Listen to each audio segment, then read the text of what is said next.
Hi, good morning, everybody. How are you? This is Paul here.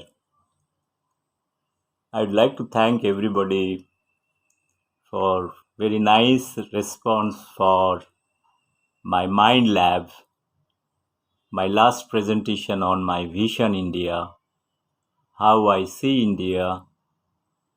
I have given close to 6 hours presentation,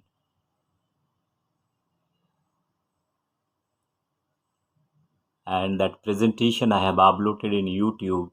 I could see there are a lot of good responses, and many users they have accessed my presentation. I am happy to know that. Friends, today I am going to talk about something else.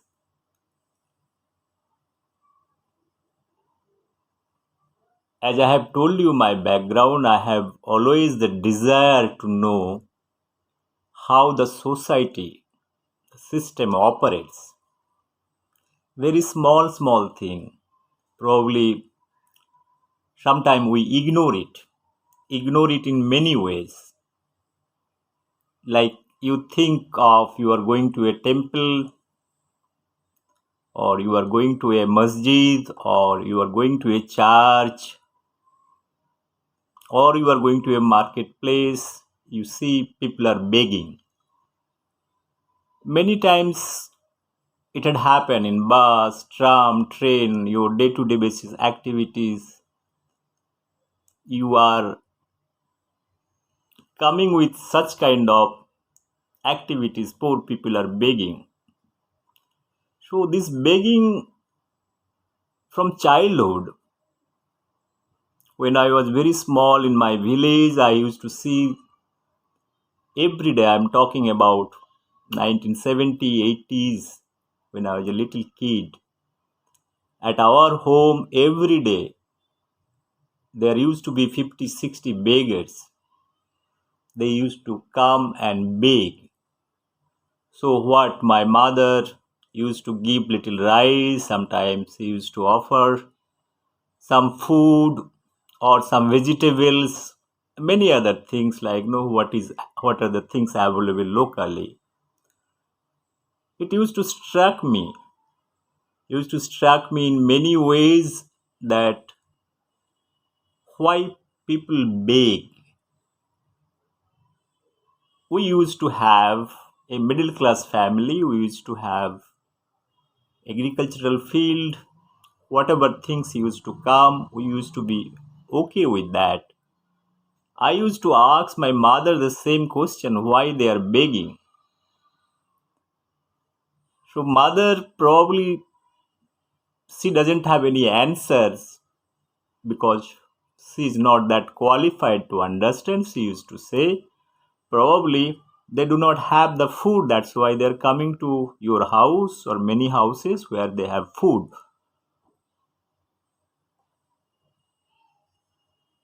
I was a small kid, 7, 8 years old, and I used to not to think very deeply. This is fine if you are giving somebody rice of 100 grams, 200 grams, or 500 grams of little food, it is absolutely fine. I used to ignore it. On later stage of my life, we used to have a lot of dogs at our home. Sometimes those dogs are pet, and sometimes few dogs used to come from the neighboring villages. So they could understand that we have some food at home. Probably they want to have the share of those foods. So now coming from second village, or they used to take shelter, and they also become part of our family members. I used to have a lot of dogs. It is well accepted. So you can play and you can do something. You can feed cats or dogs like that. Cats also, there are many cats. They used to come. Some outside cat they used to come. It struck me many ways that why cats are leaving one house, taking shelter in your house. What are the reason? I'm trying to correlate few things today because dogs and cats, basically the animal world, they are very much faithful and loyal towards the specific family if they have taken as a pet. They don't generally like to move out from one house to another house.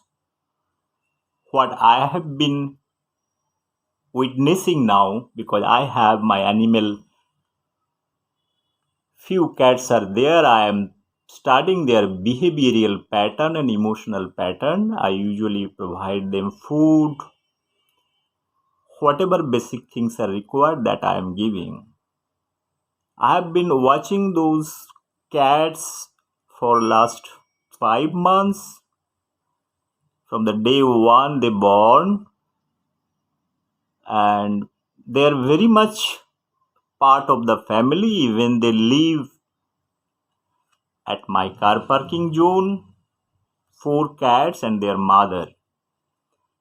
I usually watch them, they wait for me whenever I go. Whenever I open the gate, all the cats will come in front of the gate till I enter inside the house. And if they are hungry, probably offer them some food. They eat and probably they sleep. Whenever I don't offer them any food for 1 or 2 days, if I'm outside home, sometime I deliberately don't offer them food. I told my family members not to provide them food. So what they do, they go out, kill some rats and pigeons, they come back and still they stay in the same place. They do not move out from the other houses where might be finding some opportunities.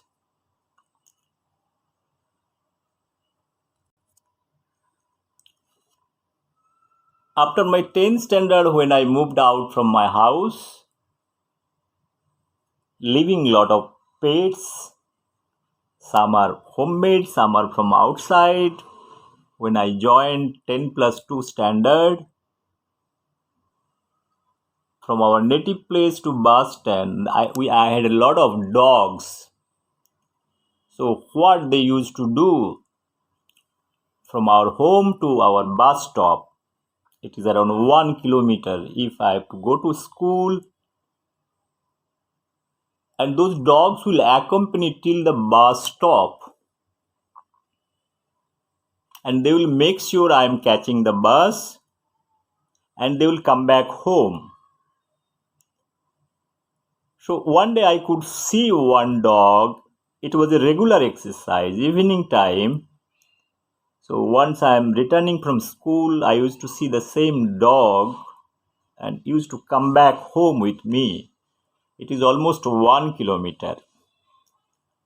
I have not taken those things very seriously. I am analyzing those things today, how loyal they are if they are attached to human being. Now, I have seen begging nowadays in Mumbai. This is a purely a profession or not? I will come back. Before that, let me talk about few instances what made me to talk about the begging profession and how the begging profession gradually the same terminology is being used in a polished language used for in various social fabric or social reform in our society, various places in the academic institute, the same terminology that is being used for poverty elevation studies. I will come back to you that part. What I am trying to tell you, I have from childhood, I have the ambition or wish to know the socially or social system, how it works, because I was not knowing how the democratic system it functions. There is no idea at the age of 10 or 12. You really do not know how it works. I have no idea about the socialism. I have no idea about the Marxism. I have no idea about the Leninism. I have no idea about the dictatorship. I do not have any idea about the bourgeois system. I was totally ignorant about the whole thing. In the 10th standard, you have read something in the history. There are kings and other things, very small thing. You do not have the clear picture of the society, how it works and operates. When I entered into graduation level, I used to visit a lot of temples. I used to be in Calcutta. There are many temples. You can go to Kali Ghat. There is a big temple in Kali Ghat. I used to see, because my childhood, I do not believe in God. I used to see that those kind of good architecture, the place of interest, how they have nicely built those buildings. So I used to visit all the places in Bengal, like told you, Kalighat, Dakshineshwar, and few other temples close to Sambajar, small temple where you have gathering of 1,000 people and all. I used to see that a lot of people there. They used to beg in a lines. They will beg. They will be making a kind of a row, and they will beg with a kid, one or two kids, something like that. Sometimes I used to say there are three kids, they are holding 4, 5, 6 kids, they are holding and begging together. The whole family is begging. I used to wonder, a small kid of 14, 15 years old holding three kids together. Maybe she's the bigger sister and other lower 3, 4 sisters, they're begging. I have to see the senior ladies. She is holding 5, 6 kids. Each kids, the age difference is 1 year, maximum 1.5 years. All the kids, they wrap under a kind of a towel that is not also very good quality towel. Sometimes you use a small cloth, they wrap it. I have seen also very newborn baby with mother sitting in front of temple. I have seen the same thing. The place called Raja Bazar Science College. There is a masjid. I do not have any kind of religion boundaries. Wherever I used to move, I used to go and see it. Even I have gone to various places in Kolkata where you have the church during my BSc time. That is not because I have been following any religion, absolutely nothing. Purely my interest to know what is happening in the social fabric. And the numbers are quite huge. If you move further, there used to be a place where Mother Teresa's mission used to be there. I have visited many times. I used to see there are thousands of small kid with leprosy or all kind of disease and everything. They used to get whatever treatment at missionary where Mother Teresa used to do. That is, I was talking about at the age of 19 years. So my job is to take a bus ticket. That time bus ticket used to cost 30 paisa, maximum 50 paisa. You can move from Kolkata one direction to another direction. Well, absolutely no problem. So only thing, you have to get inside the bus, get a seat, and take the right bus and go to the destination. If you want to go to Kalighat, if you want to go to Dakshineshwar, if you want to go to Sam Bazar, or if you want to go to Park Street, or if you want to go to Raja Bazar, wherever you want to go, 50 paisa, maximum 50 paisa, you can go make your destination. 50 for going, 50 for coming. So I used to live the place called Sahitya Parishad Street, Bangio Sahitya Parishad. So in this is a very cultural place. I told you my earlier video that there is an area all Jagadish Chandra Bose, Acharya Prafulla Chandra Rai, Meghnad Saha, Satyan Bose, those college street area, your Scottish Church College, beyond that Presidency College, Tagore's house. This is a basically science and cultural hub. So I used to enjoy a lot, but I had interest to know what is happening with those people who are begging. Friends, after that, during evening time, I used to go to a place called Sialda. So at night, I used to attend some free coaching center for the poor people. I've been doing a whole graduation. I have given my voluntarily service to those coaching institute. Whoever is coming from the poor background, night we used to have a coaching class to teach the very poor people, like, so whatever subject. Since I had the biology, I could have given teaching for biology, even for 12th standard English, physics, whichever class I get the allotment, on that basis we used to teach. I never used to think in that direction. I thought probably those are the things in society, it is common. Let us, since I have time, enough time I have, so what to do? Go and teach whatever knowledge you have. But gradually, when I joined little bit politics,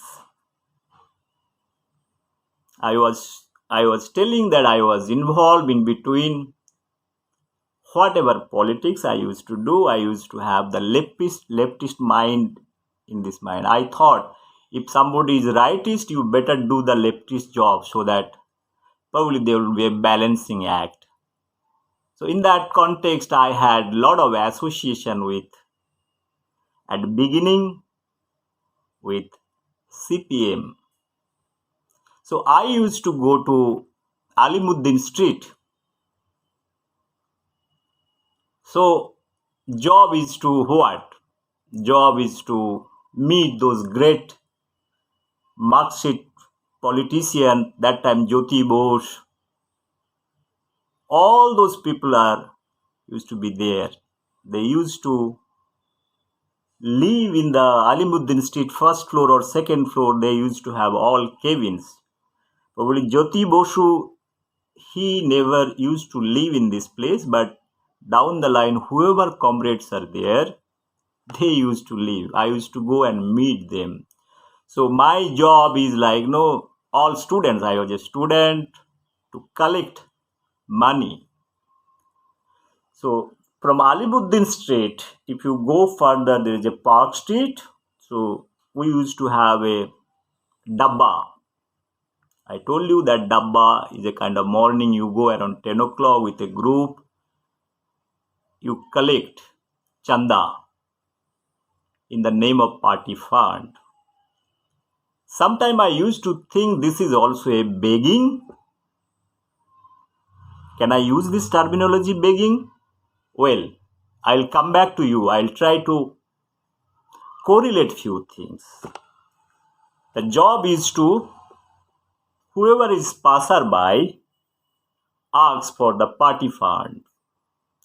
Sir, please give 1 rupee, 2 rupee, 3 rupees. In Bengal, it is very hard to get 1 rupee also coin from anybody. So at the end of the day, with having no food, this party office never used to care that the young boys who are going for the collection, whether they are going to have food or not. is not their concern at all. Their concern is in the evening how much money we are bringing at party office. They will open it and you'll see that who is bringing what. Then we used to leave the party office. I am not naming those who are the comrades. It is not good to. Some are not living, some are died. Most of them they have died. I really do not know who are the present people are living in this Alimuddin Street office. So my interest was different. I want to tell you my interest, why I was affiliated, since I was writing poetries. So some friend told me that if you join this party, they will publish your poetry in the Ganasakti paper. So I was very crazy in that time that okay, my poetry will be published in Ganasakti and it has got very wide circular. So I could publish few of my poetries by doing this thing. I really do not know whether this is a favorism or not. I really do not know. I was very small. My only intention is to tell you I had some publication in Ganasakti, my poetry. In MSc also, in master degree also, I have also published few poetries. I'll come back to you in that part. After that, I felt that this is not a right thing probably I am doing, because my poetry was not being published in the Anand Bazar group, now what you call the ABP, Anand Bazar Patrika group. They are all the so-called great poets they used to sit. Sunil Gangopadhyay, Subhash Mukhopadhyay, Joy Goswami, all the people who used to write, they used to work for Anand Bazar Patrika office. That is also in close to Park Street, second floor, third floor Anand Bazar office. They used to live. I used to go and meet them. So when I wrote some poetry, when I published my first poetry book, in the name of gift, I met and Joy Goswami, I met Sunil Gangopadhyay, and I used to be from the city college. Dr. Subodh Sarkar, now it's very old man now, from English department, he's professor from city college. So even though I am a student from science, I had a lot of political affiliation because of my interest to write poetry and it to be published. So Ganasakti is having more than 50 lakh circulation. So even if you write a small poetry of 4, 5, 10 lines, it will reach everywhere, because that time CPM was very much in power in Bengal. Friends, I'll come back to you how the begging. Now I'll come back to you in present day and why I am correlating all those things. Now present day begging, I have told you this is taken as a complete profession. The party, on behalf of party, what I used to collect, never used to get single share or even a cup of tea or coffee or anything. It is purely voluntarily thing I have done it without having any expectation, and I left the CPM. After that, I have also joined DSO, that is Democratic Student Organization, part of SUCI. Same exercise I have done. I have used to collect money. Sometimes I used to get dandi from police. So I have done a lot of exercise. I have done a lot of collection for the party fund, for different movements and all. After that, I have concluded that those things are not going to give you what you need in your life. After that, I have completed my graduation. Then I went to university.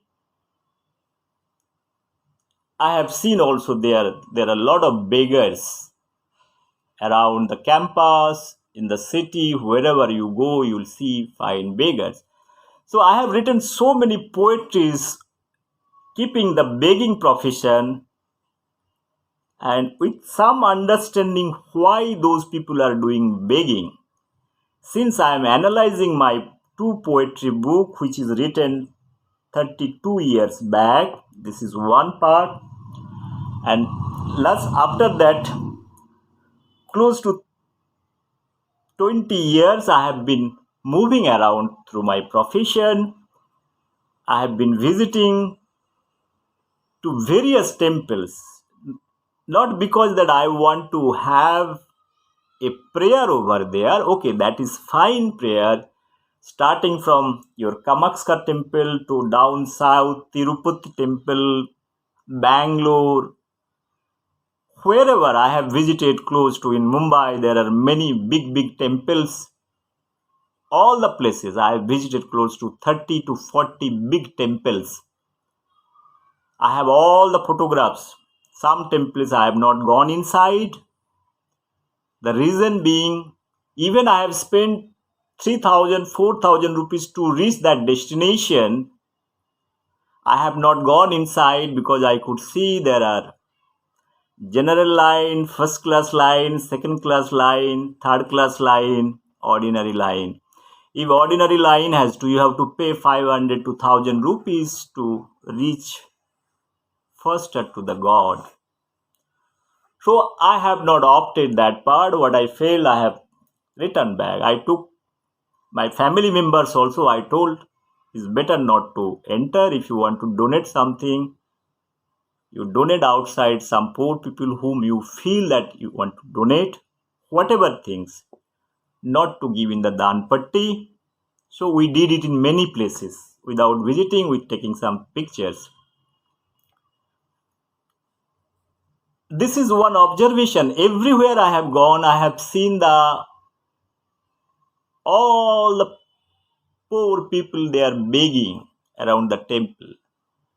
I have never ever analyzed that how, why. I thought probably in temple you have food, availability of food, availability of many things, people are access to, they give.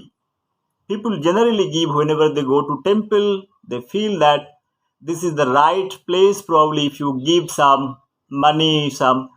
I have seen in my home, the older people used to go various temples like Puri Jagannath, going to Varanasi, going to north side. So they used to collect lot of coins. I remember those days. These coin collections mean it is 1 paisa, 2 paisa, 3 paisa, 5 paisa.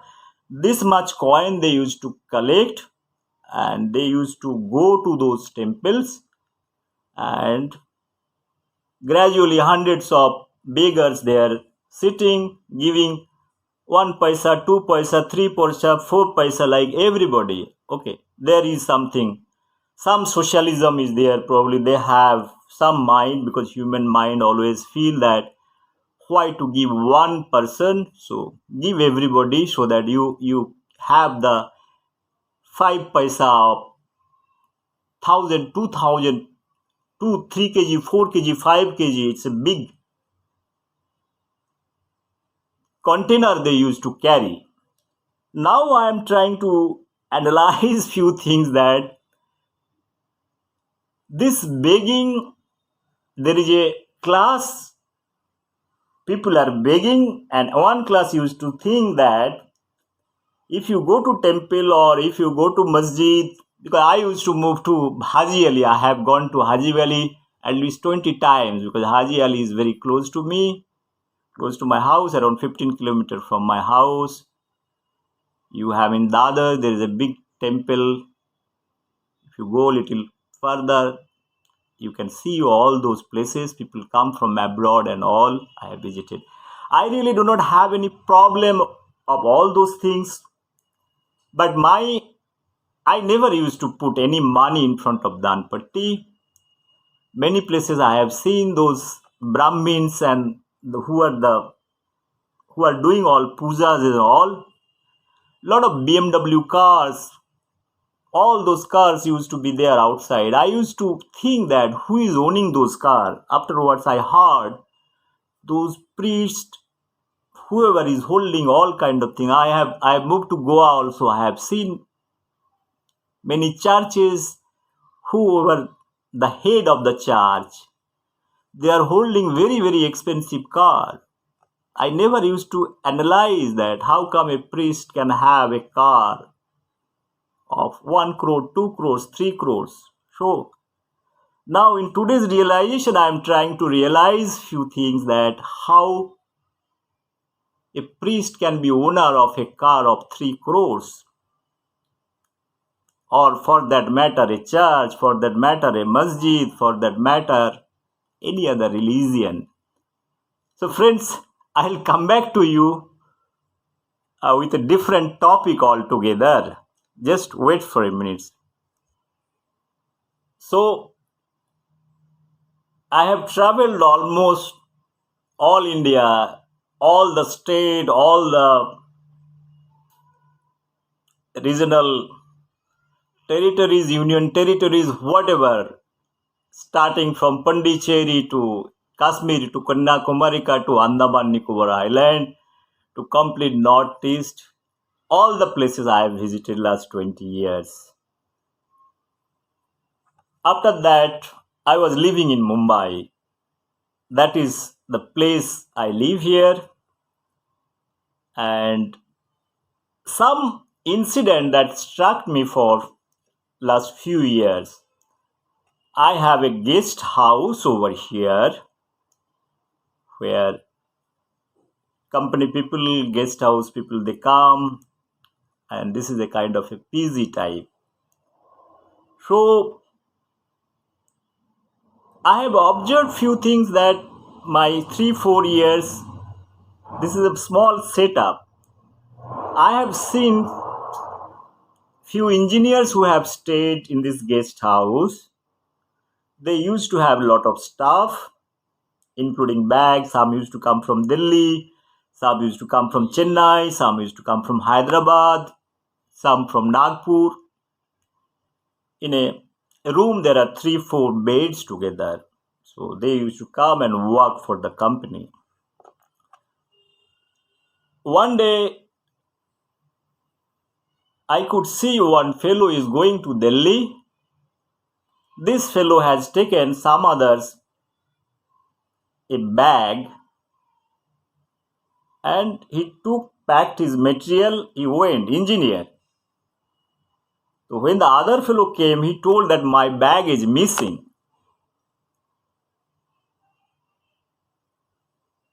He came to me because I am the owner, or I am holding some responsibility. I told, I am not here to take the responsibility. You should have kept your things in a proper place, because you have a almirah, you have a locker, you have a keys, you can keep your things properly. No, sir, this bag is taken. This is a very expensive bag, American Twister bag. It is costing 7,500 rupees. Then I have tried to contact the other fellow who left for Delhi. He is from Delhi. His phone is not reachable. So what he has done deliberately taken the bag. He went the native place. He felt probably he will never come back.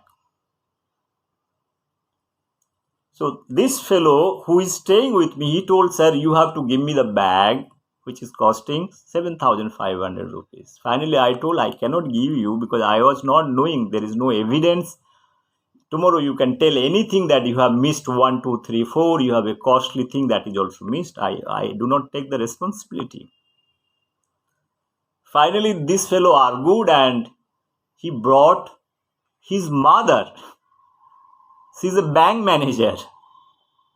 She stayed at my guest house. She told that you have to give me 7,500 rupees. Imagine a situation, a person coming from a different station to my place and asking for reimbursement of these things. Finally, I felt, okay, it's fine. Finally, probably they have not paid 1 or 2 months rent, and that things had been adjusted. I have resolved the matter. I have come across one more person who was doing job here, and he's supposed to go to UK. So he told me I have some financial problem. So he used to leave free of cost. But the day he was leaving, he kept the key outside of my house. He took all the bed sheet, few cooking stuff, and all those things. He went to UK for MS.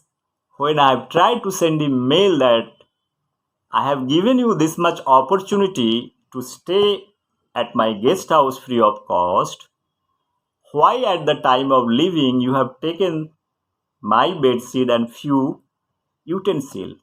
It is not costing more. You could have told me, I could have given you free of cost. But he has not replied my email. Anyway, that part is also over. Now during COVID time, there are a lot of boys who is not having job. They told I cannot pay rent. They have stayed for 5, 6, 7 months. I have been paying the electricity, water, servant, internet, all those things. They left after 6 months without paying a single rupee, even not for the electricity bill. Even they have taken out all bed sheets and everything. They are from a very good family because I have their CV with me. I know their destination, their family background, they have their PAN card, Aadhaar card, because those documentations are very much required if anybody is coming to stay in Mumbai, wherever they are living. Friends, just last month, in the month of May, 5th May, there is one more incident. I was just going outside of my home. I want to have some food. There is a shop where you can get some readily available food. So I went out. I could see there is a boy of 18 years was standing. He told me, sir, I am hungry. He told me, मेरे को भूख लगा sir, कुछ खाने दो. So I felt probably some contribution. I told, okay, whatever you want to take, you take. I gave him a food packet that is very near to my house. He took the packet. He went little ahead.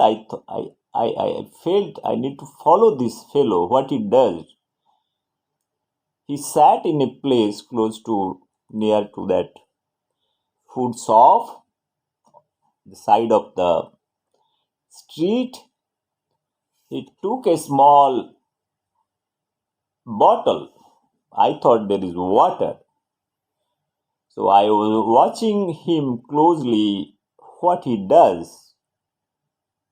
So it's 250 ml bottle, and he took one more bottle, he mixed. Then I could realize this fellow is alcoholic. So my whole idea of helping somebody, it was totally shattered. I felt that I did a mistake. I went to this fellow that I gave you a food packet, it's costing 100 rupees and you have this much amount. How much it is costing? How much you have paid for this? He told me, sir, I have paid for this 160 rupees. It was really surprising for me that this fellow is having meal of 100 rupees and having alcohol. He is consuming 150, 60 rupees. I asked him, why you have purchased this thing? If you don't have money for food, where is the need of this thing? Here I have not got any clear answer from him, but what I could realize, this is all about this poverty line story probably. They have money, but they have the begging attitude.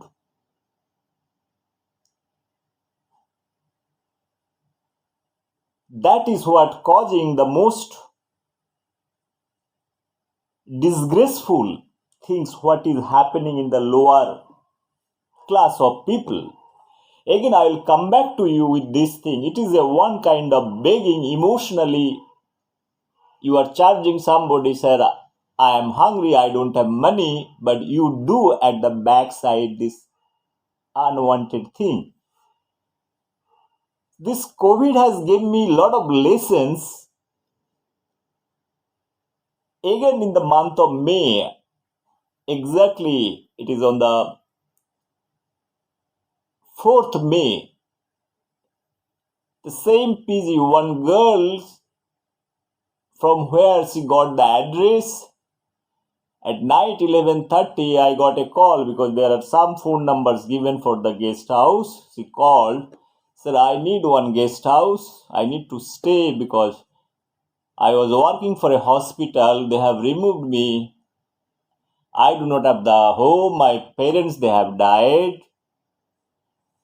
Night 11:30, a lady close to 40 years old, I could see her. I have her Aadhaar card also. She sat in this place. She was literally crying, sir, I do not have any place to stay in Mumbai. Please allow me to stay.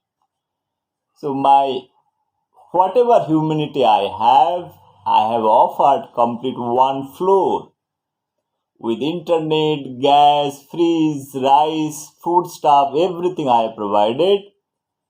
She not talking about the rent and other things because she told I really do not have anything. If I work for any company, I'll pay you the rent. So I have not given any thought. I thought probably let her stay. Meantime, my mother died on 8th May. I was undergoing a lot of trauma. On 14th, 15th May, I lost my father. These 7, 8 days, it was not possible for me to ask anything about the whereabouts. All those things I gave, whatever things I used to give, because gas is there, light is there, fridge is there, servant is there, everything is there, they are taking care. By end of this month, on 28th, I met her that what is going on, what about your job? She told, sir, I am not well. I joined some company, they have again removed me. Then I had a fear that if she is staying alone, who is going to take care? Because staying in a particular building alone and she is very sick, lean and thin. See, now today's society, what is happening, if I wish to help somebody voluntarily, if something goes wrong, law will catch me. On 29th, I took advice from somebody. I told her, if you want to stay here, have a legal document. With 100 rupees stamp paper, with notary and everything, you make a rental agreement. You stay here even if you don't pay. She told, sir, this is not possible. Then I went ahead, asked a legal opinion about some seniors, some lawyers are there, sir, what to do with this girl. They advised me politely, tell her to leave this place because you are also going through your family matters, other things, you will not be able to take care of all those things. So I went and asked her that within 2 days, please ensure to leave this place. And before leaving, you hand over those keys. So what she told me, okay, there is no problem. It is from almost 26, 27 days. She was staying free of cost, using all the facilities. 28 or 29 days, I was sitting here in office. So when I opened the door, I could see there is a key lying down. Then I went up and asked, I've seen it is locked. I could see the entire room is messed up. Kitchen is messed up. She has taken all the things. She has taken my bed sheet, my kitchen, all the utensil and everything. Without informing me, she left the place. Friends, this is a big lesson for me why I am telling you. In today's world, if you really want to help somebody, be careful. There are different kind of beggars. There are emotional beggars. I talked about the political beggars, what I have done in the graduation level, because I am the same person. I have not changed. Only the time has changed, right? That's why I want to classify a few things. The same begging tendency is a political begging I have done for others. I have given some service to the society who are deprived and all. They have taken advantage of my emotions, probably, or whatever.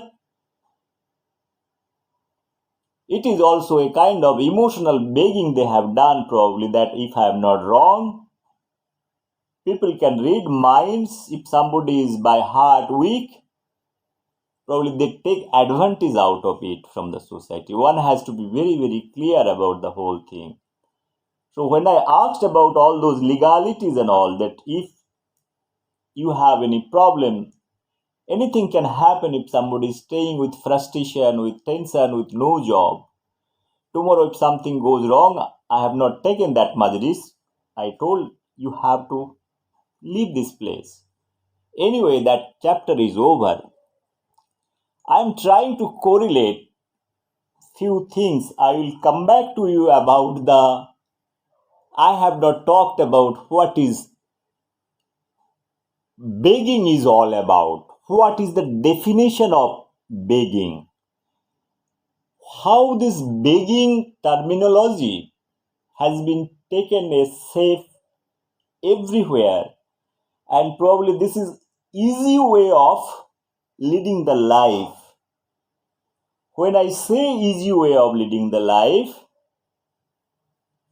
is begging profession has got no responsibility because it is not in the structured form in the society. You beg from XYZ. You leave your little ego aside. I was talking about in Mumbai, there are few beggars.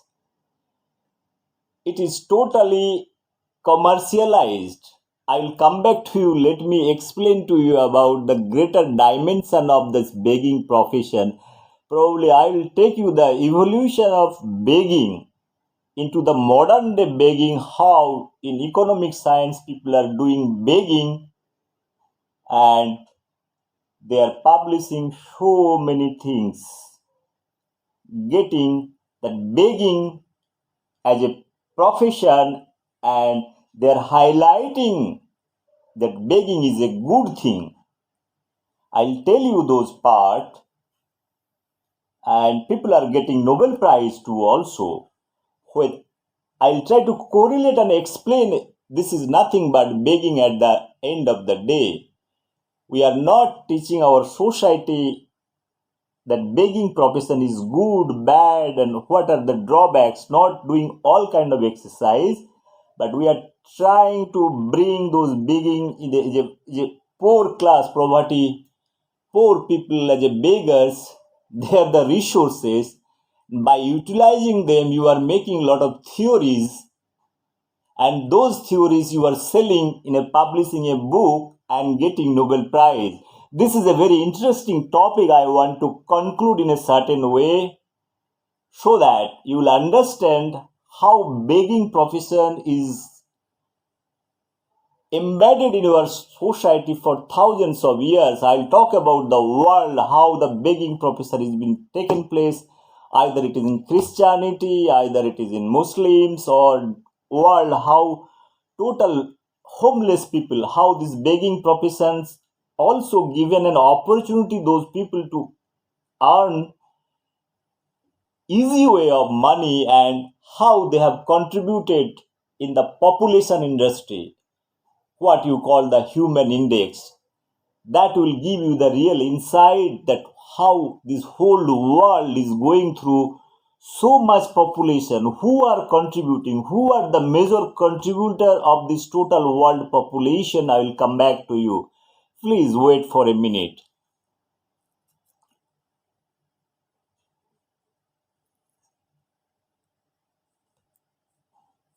So friends, begging is a practice of imploring others to grant a favor. This is nothing but a favor, right? And whoever is begging is called the beggar. And they do it, all those begging, in open place, either on street, on road, or any other place. Those are the very crude definition of begging. So I will come back to you how begging has been given a shape of an institution. Now, I told you all the spiritual places, wherever you see, there is a big racket that is operating. Whoever is begging, all the money they collect, some share is going to them. It is, if you have a, let's say, any spiritual place, either it is temple, masjid, or a mandir, or a church, any place, whoever is getting those allocated place for begging, in Mumbai also, on the roadside, whoever is begging, they are basically, it's a profession they have taken. They get some remuneration at the end of the day. The share of the total money that has been collected, in earlier days, you go individually ask, the way I have told childhood, whoever used to come our home, whatever they used to get it, it is their share. See, nobody is going to take some share from this thing that today you have collected 300 rupees or 400 rupees, for that matter, whatever money you have collected, you have to give some share to somebody. It was not there. But in present day, whoever is begging, whatever spiritual place you see it, it was operated through some managers, you call it professionally, some managerial skill or some kind of, in a real terms, you see it's basically an operation. There are some group that is working who usually install them in a particular place, and they are given probably a shelter, and whatever they collected, some commission goes to them, the rest money, majority comes to whoever is running this particular organization. And that is been totally institutionalized in a very professional way. The way they will dress like, even if they are very healthy, they will dress like such a way, they are handicrafts, they act, they do all kind of exercise that is been seen in film or many other places, and exactly in reality the same thing happens. What I am trying to tell over here, in modern day, it is totally taken a professional shape. Now this is the begging, keeping all the spiritual religion point of view, they beg, and the major benefit is going to whoever is controlling it. And it was told that the particular temple is also getting some kind of share. Now, probably you can correlate all those things, whatever temple donation is coming or begging donation is coming, how come those priests or the owner of the temple, how come they are so rich? Now you can correlate, I need not explain. And this money is not a small money. Imagine a situation, a beggar standing in a particular street corner. Every day, probably, if 200, 300 people are giving 5 rupees, they earn close to 1000 to 1500. Nowadays, Mumbai, minimum begging tips is 5 rupees. Beyond that, they don't accept. They will return you that money. Maybe in other places, 2 rupees, 5 rupees, the minimum. You don't feel at the end of the day that I am giving 5 rupees. Okay, no problem. Seeing the small baby and all, like, you feel okay. Like that, 100 people are giving these donations. This fellow is having, even for 100 people are also giving 5 rupees, means 500 rupees. Even in India, as per government of India rule, the daily wage is also not this much.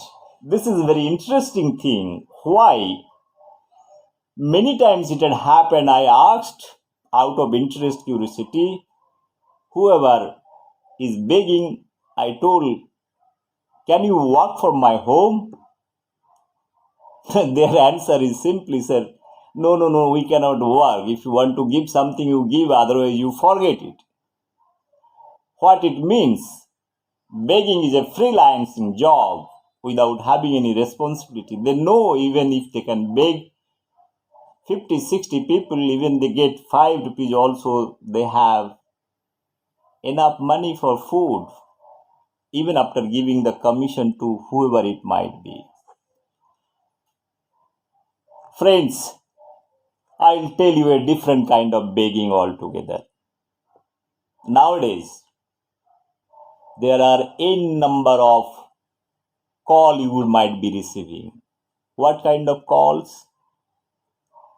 People are running charitable institute, charitable organization for the poor. They have the website. There are plenty NGOs. Every day I receive close to 10 calls. Sir, help. There is a cancer patient. There is a poor patient for education. Please give something. There are few instances I want to tell you. Many times it had happened. Generally, I could see if you have a caller ID, it is going to tell you exactly what kind of call you are receiving. So out of curiosity, I have taken many calls. Generally, most of the time it is found very qualified girls, they are allowed to do all kind of marketing activities. One day what had happened, one girl called me, sir, there is one boy. He has to be operated. He is undergoing some problem. He told, sir, I can WhatsApp you detail. This much money is required if you can help some money for the medical treatment. So I was not in favor of giving money at any given point in time. I told, look, if you feel that if I can contribute in different way, what is that way? Let's say this boy is undergoing some medical treatment, some medicines are required. I will buy those medicine. You send your person at my residence. Whatever money is required, I am ready to pay up to 10,000 rupees. And this is my number. You WhatsApp me this prescription. I will buy those medicine and we will decide a time. You send some boy, collect the medicine since we are in Mumbai. What the girl told, let me ask to my boss. What he says, I'll come back to. After half an hour, she called me, sir, it would be better if you pay whatever contribution you want to give me. I'll give you my bank account detail, NEFT number. Please transfer this amount or deposit this money in local bank. It will go for clearance. Friends, those are big rackets. Is going across India. There are thousands of those kind of NGOs are run by a group of people in the name of NGOs. They get the database from all internet facilities like mobile, they sell it, and there is a free calling facilities available across. Even if they get some people, they will catch hold emotionally, they will get some money. They will never ever accept any medicine. Same thing happened. A poor boy needs some money for his education. I told him how much money you need for education. I am ready to sponsor whatever books required. You give me the list. I have not got any answer afterwards. Friends, I am telling you, it's a different kind of begging that is going on in our society. This is a very kind of a dangerous precedent in the name of NGO one can get into the picture.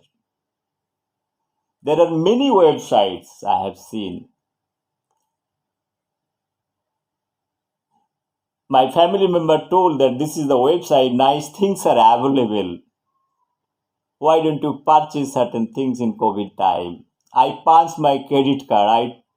I was suspecting it was flashing in Facebook. Sometimes you will find a lot of advertisement. So I went to the root of the website and family member they selected something close to 3,200 rupees worth goods, some dress material, some other things.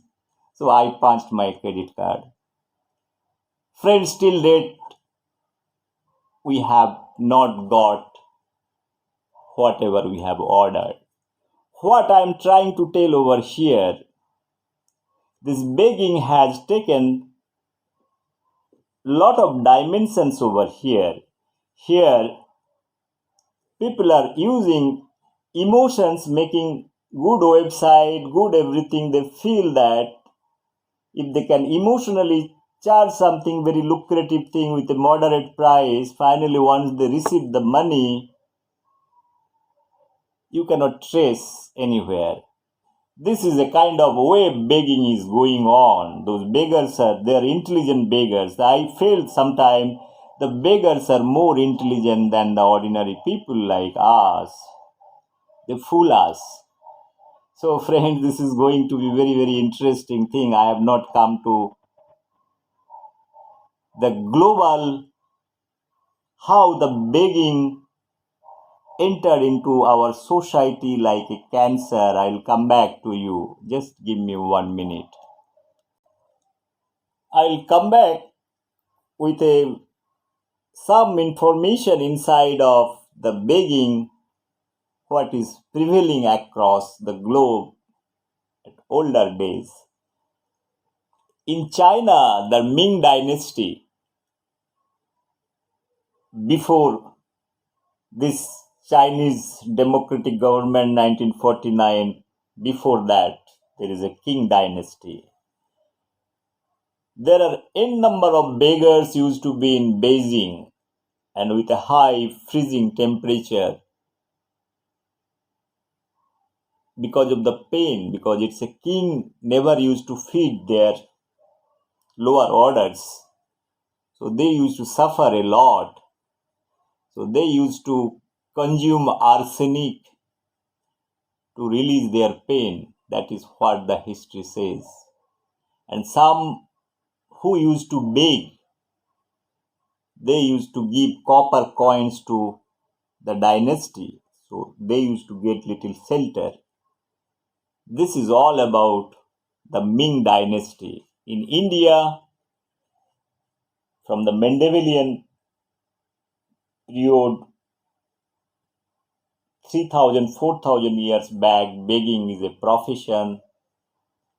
It is recognized a section of people because Jamindari system, king and all, there are beggars, and people used to beg absolutely no problem in India, and same thing is happening in present day. I'll give you the statistics of the homeless, how the beggar converted into homeless. Most of the begging people are the homeless people, right? So I'll give you that statistics after certain time.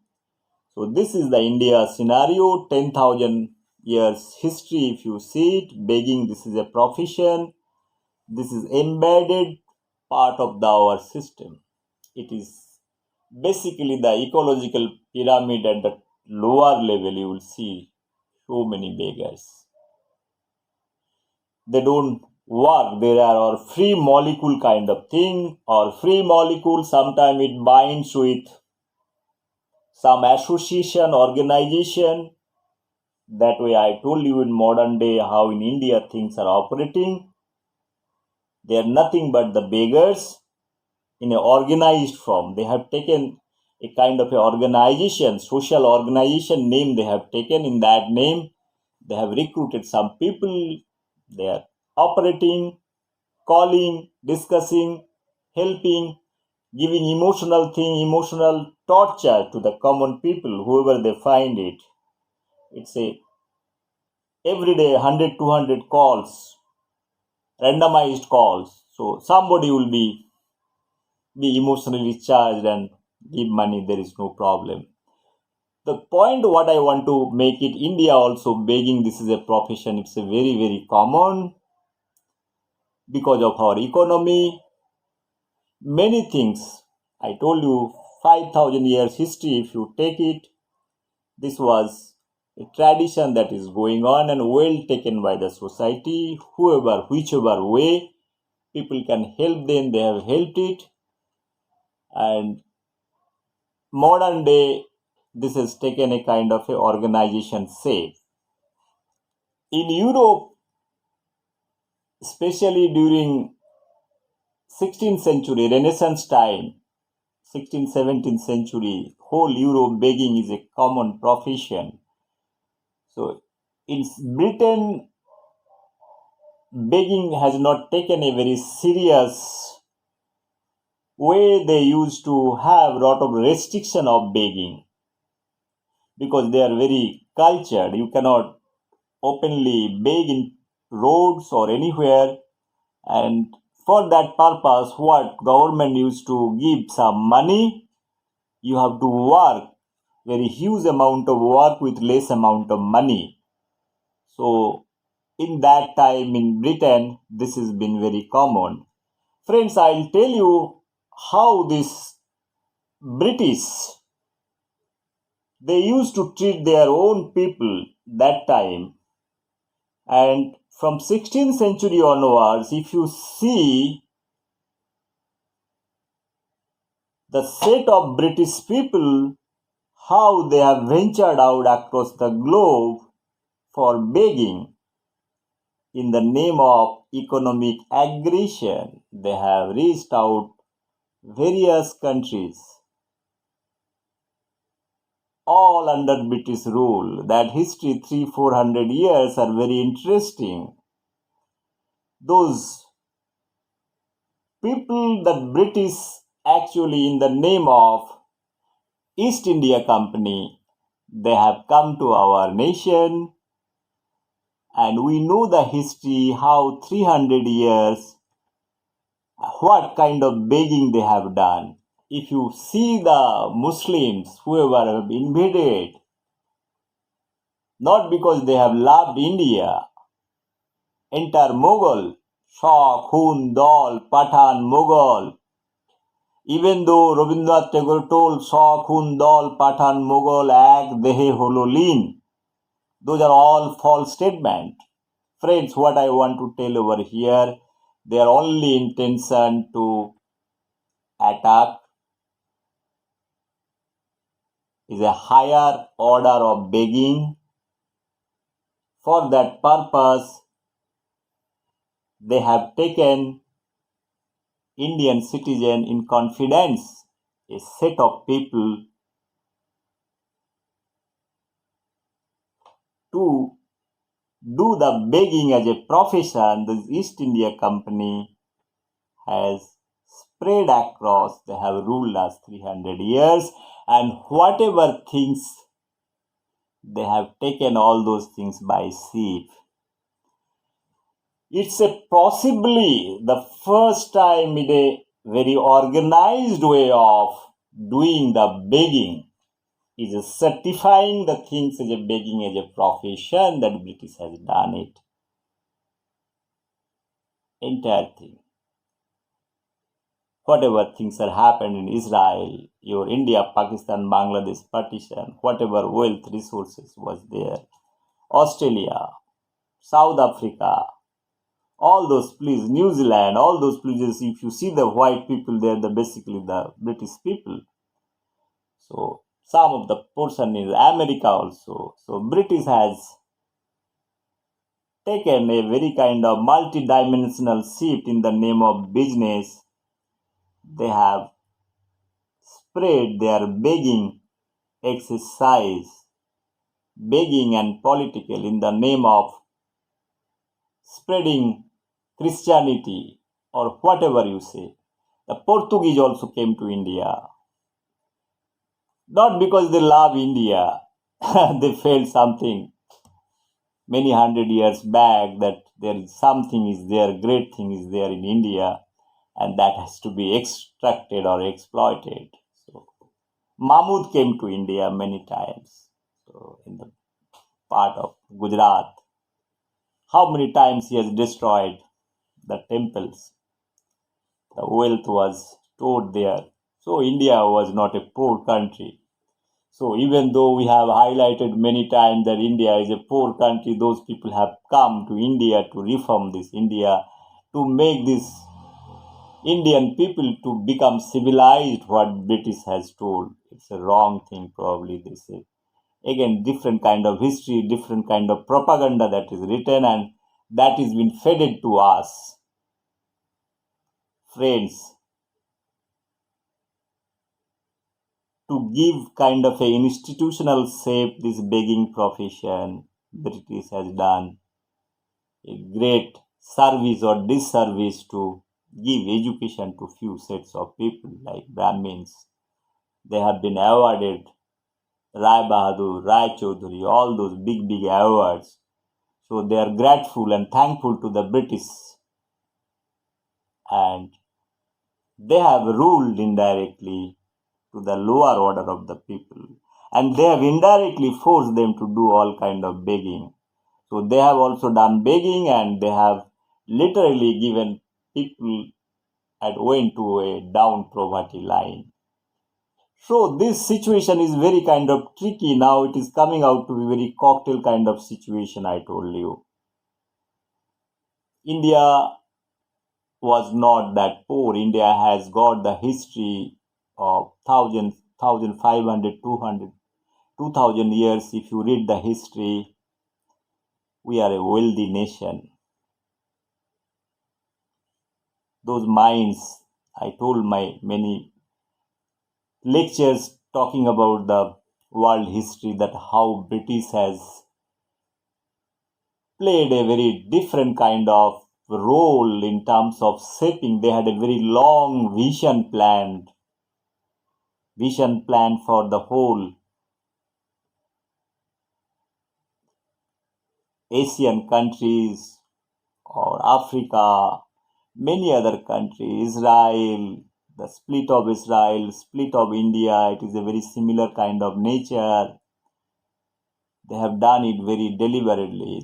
In Africa also, your white, black racism because of the British, probably one can literally get into this thing and how the society has been divided. It is their cunning, begging attitude that is led to come out to this present situation. Friends, I have a different things to tell over here. Please wait for a minute. I need to have little water probably. I will have little water. I'll come back to you. Thank you very much. Friends, I've come back to water. So I was talking about the history of begging. In Greece also, the same thing like active poor and passive poor. Active poors are something like that. They will be giving minimum amount of wage from the state to have the basic minimum things. They are not able to come out from the poverty line. The passive poors in Jesus Christ, in it is mentioned that he is the savior of the passive poors. So history also talks about during the Christianity, during the Jesus Christ time, this was very much was there in Europe. So friends, what I am trying to tell over here, the history of begging is not a modern day created thing. It was very much there from hundreds of years back. The same story was there because of many other things, because of our social fabric system. If you analyzed our society or any country, if you dissect it, it was mostly ruled by the kings, monarchy, jamindar system, dictatorship, economic aggression like British. It is always there is a nature of creating wealth of certain set of people who are the ruler, the invaders. Whatever their minds they have used it, they failed to accumulate wealth. And because of the precipitation, the downline is the poor people. So they also want to survive. If you take, this is probably not 1 liter bottle. The simple thing what I am trying to analyze over here, how this begging has gradually part of our system to understand that probably right now what I have, the water bottle. I have given probably the same example in one of my videos. I am not able to recall it. Let's say hypothetically this is a 500 ml water bottle. This you think of the total wealth of your country, that is 500 ml. Now imagine a situation if your 500 ml total wealth or water somebody is occupying or drinking 400 ml, rest 100 ml has to be few set of 5%. Imagine 5% people are drinking 500 ml, rest 95%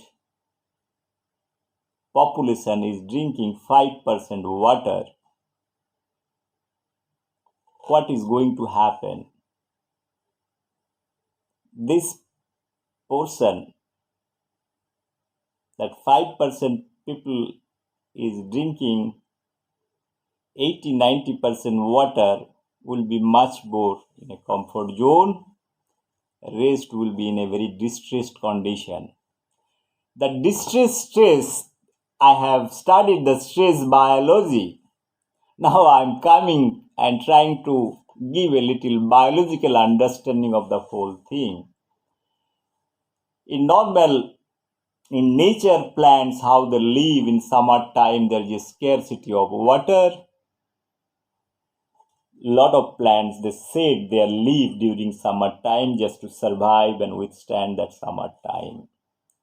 But whatever I am talking about in society, those are all artificially created.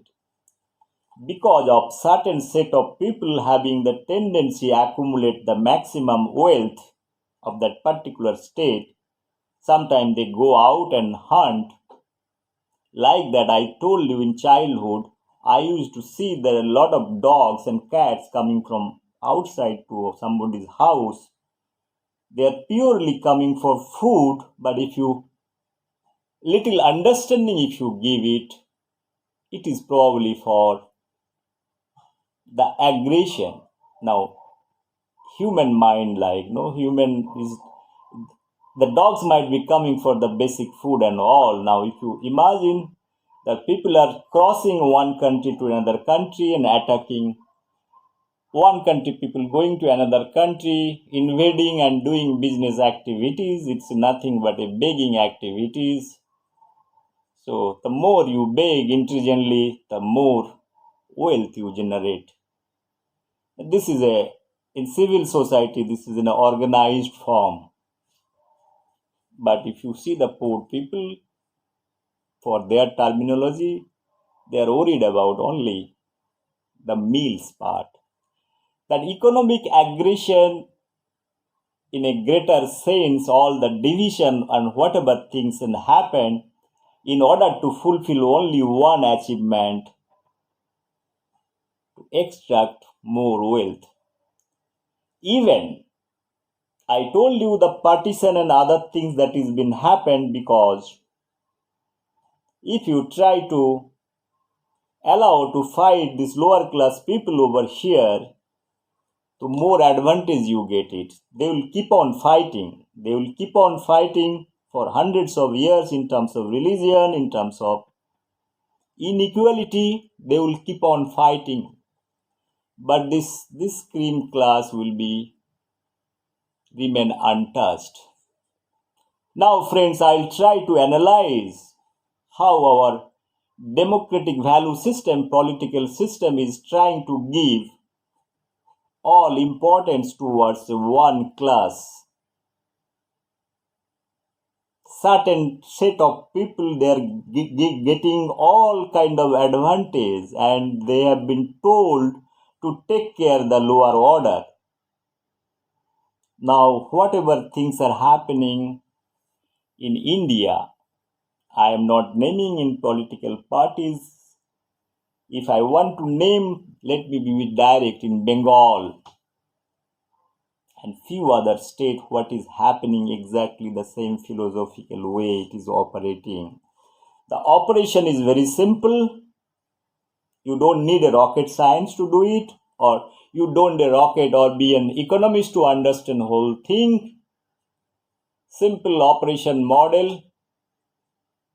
You try to have control over certain percentage and you tell them to control the rest so that they will be giving vote. The 5 years in Bengal, the communist has done the same thing, the cadres. I told you I have begged for them. Literally, whoever the leaders, they used to sit in Alimuddin Street, the young boys like us used to beg and allowed collected chanda, and for that chanda they used to live and they used to have their survival. Very simple way. I want to be very straight today.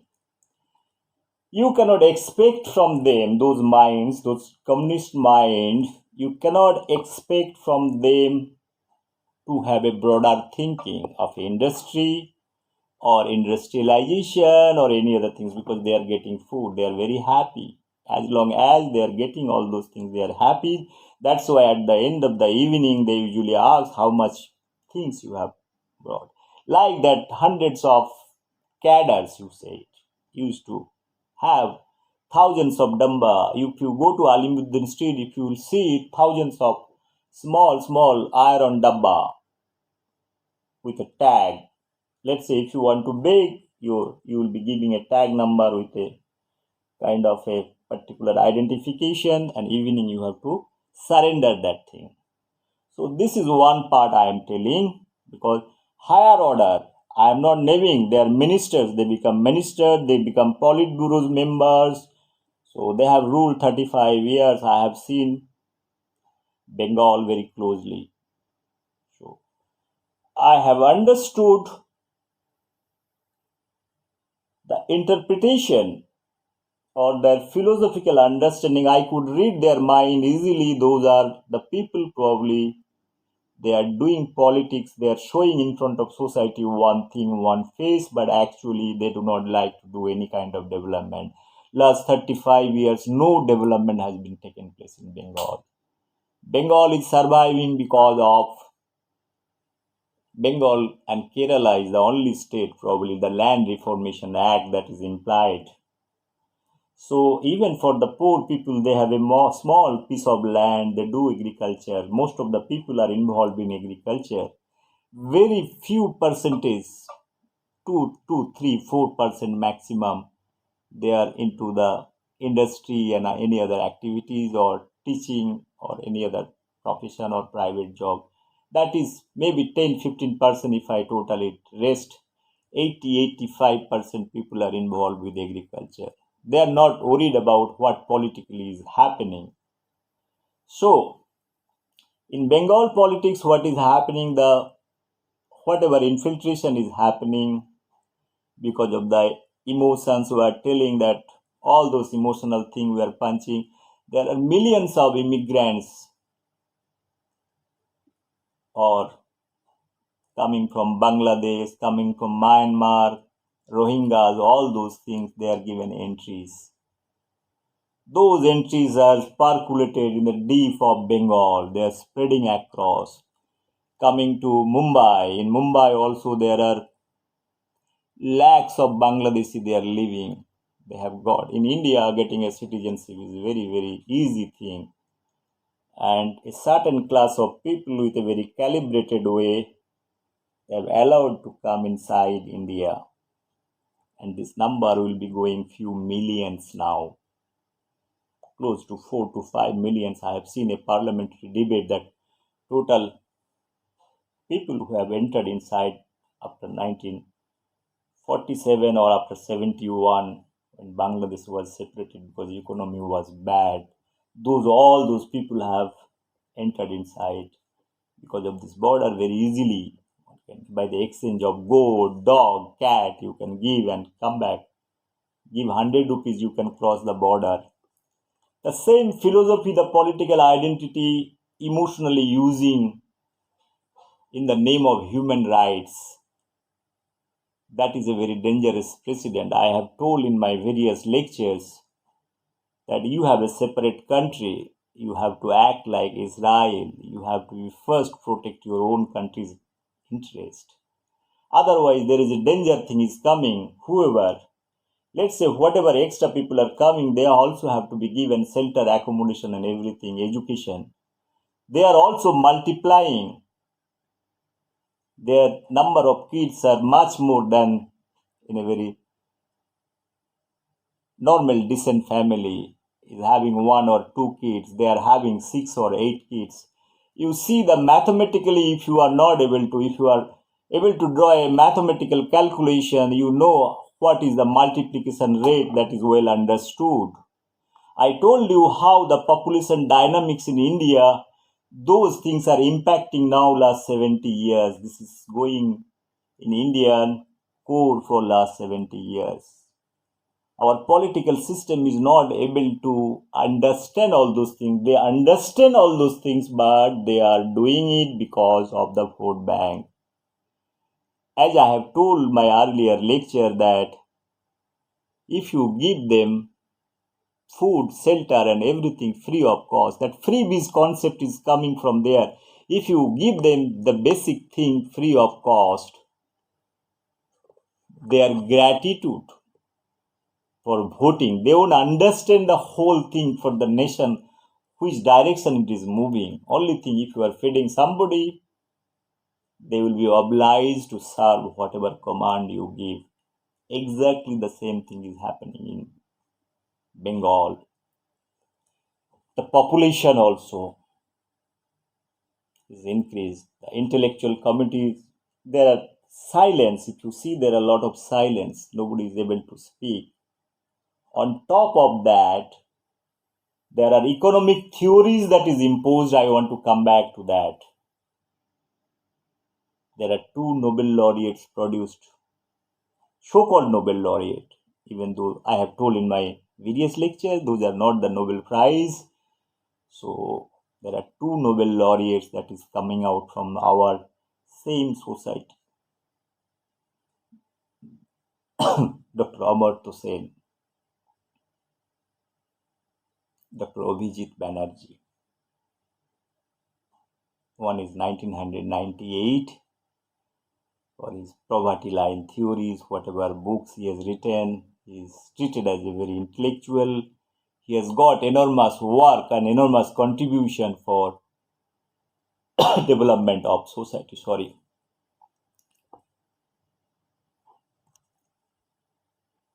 Friend Amartya Sen was he is very qualified person. I do not have anything against his qualification, his wisdom and writing many things.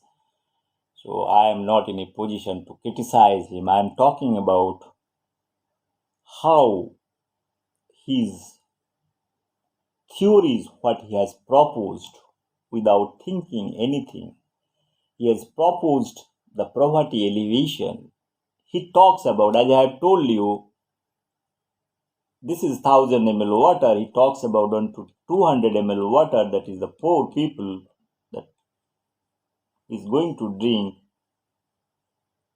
Total 90% of population that is under poor poverty line, for them he is working on.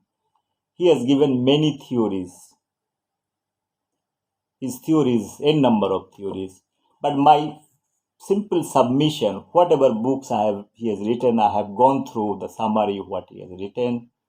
I have taken the extract of his work for many years, what he has done, starting from Bengal famine to everything. My only submission is, has he ever talked about the rich people who are holding the huge amount of wealth? He only talks about the poor people, how they will be given chance to uplift, some giving freebies, distribution of something.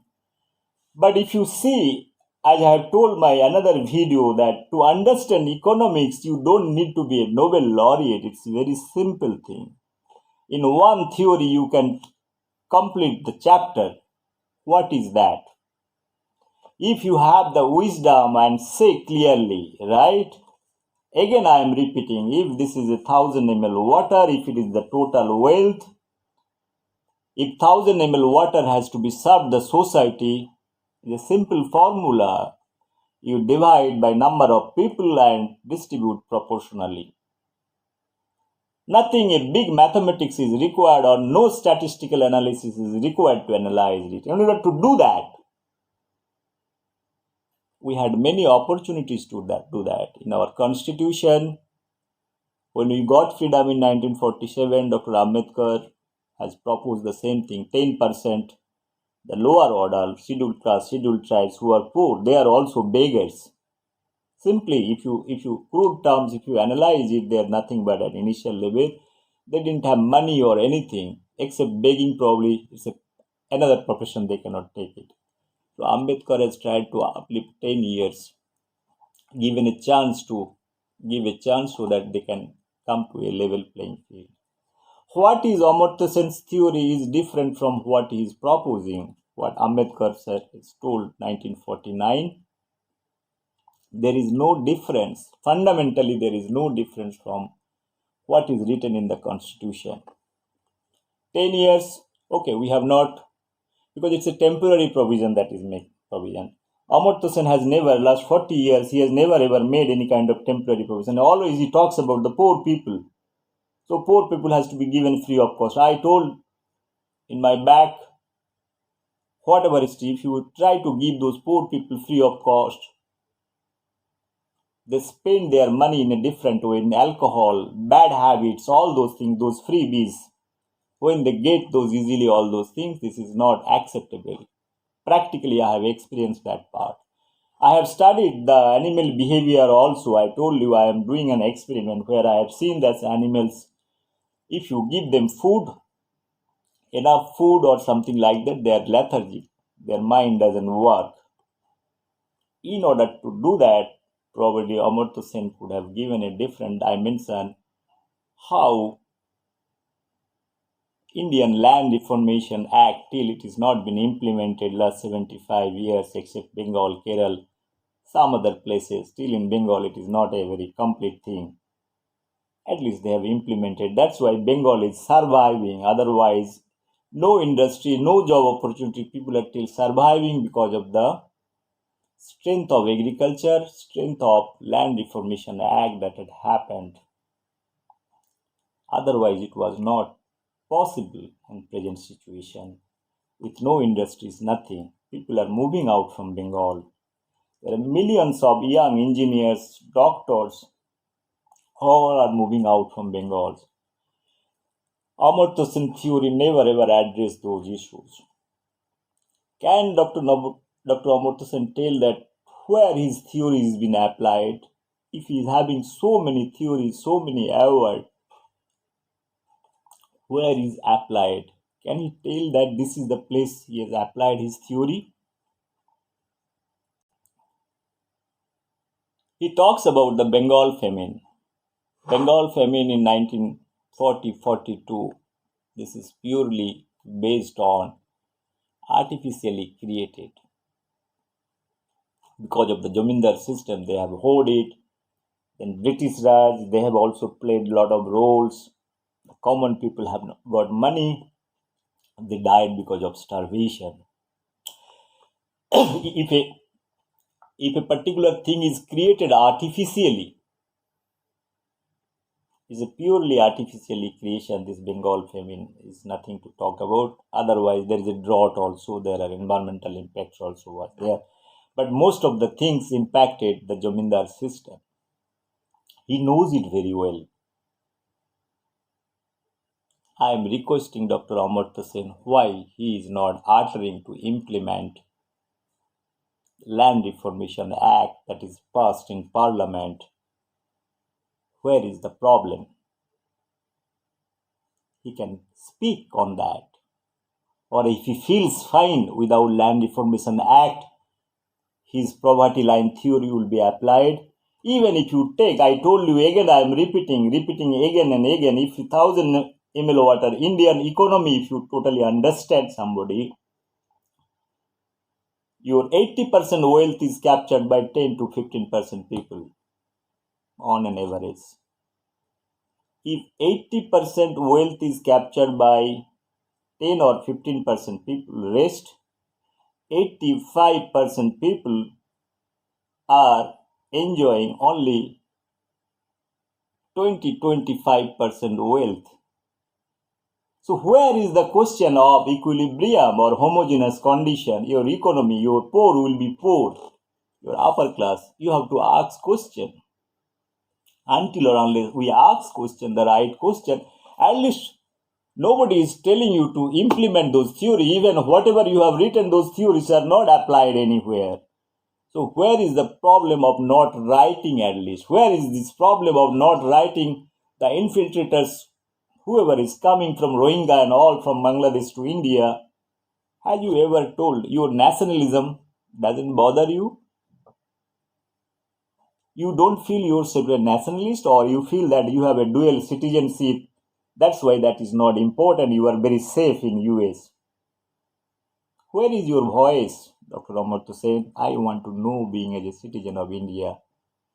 I have also same qualification like you. Why I am speaking all those things today, the reason behind, I have better qualification than you, Dr. Amartya Sen. You are from the art side. I have done much better than you. I am a science student. I did my MSc, I did my PhD, I did my MBA. I have 8 technologies. What kind of theories you have proposed? My technology can give 1 million job in India. I can bet you, challenge you any dais if you want to come. You come, I'll talk to you. Don't talk about all those Stanford, all London School of Economics. Forget about the degree. I'm challenging you if you want to come and sit. I'm ready to have debate. You need to speak the truth. Otherwise, coming to India, coming to Bengal and giving gullies to government, criticizing the government, what happened to your Nalanda University Chancellor? I have not opened up that box. I wish whoever is listening my thinks this would go back.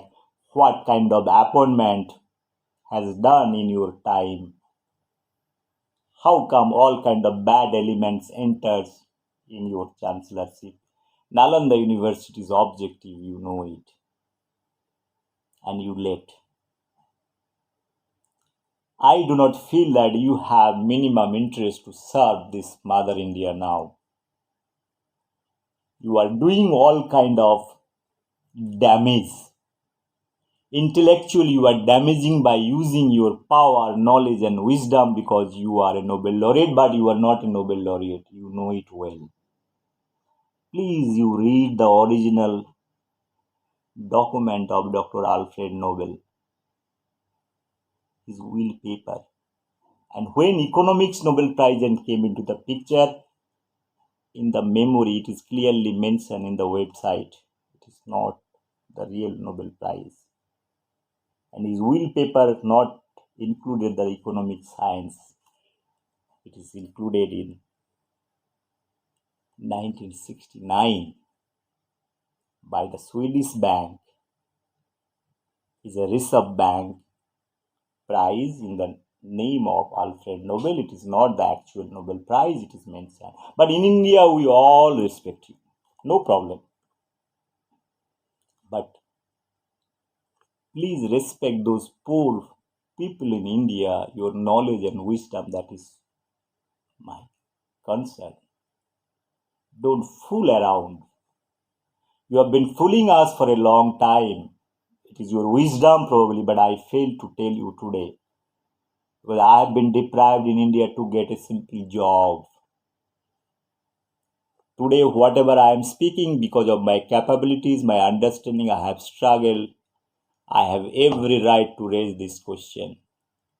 I feel you do not have any contribution in India in economic science except intellectualism. You got a free platform to raise your voice. Same thing to Dr. Abhijit. You got Nobel Prize for what? Your poverty lab, microeconomics, macroeconomics. It's very interesting. Poverty elevation lab.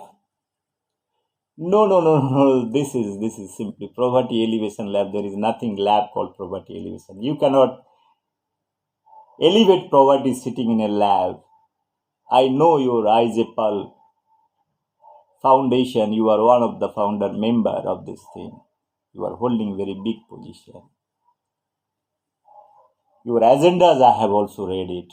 You got Nobel Prize for whatever things you are doing it. Your microeconomics, macroeconomics, Bandhan Bank, all those things. I read all those things. Let me tell few things over here. Your IJPAL Foundation, you and your wife, who also joined Nobel Prize winner. From where you are getting those funding? Bill Gates Foundation, UK government, Australia government, some embassy, millions of dollars they are contributing. You are also making policies. You have also globally different Asian countries. You have office in India also. You have Chennai office. You are making the policies.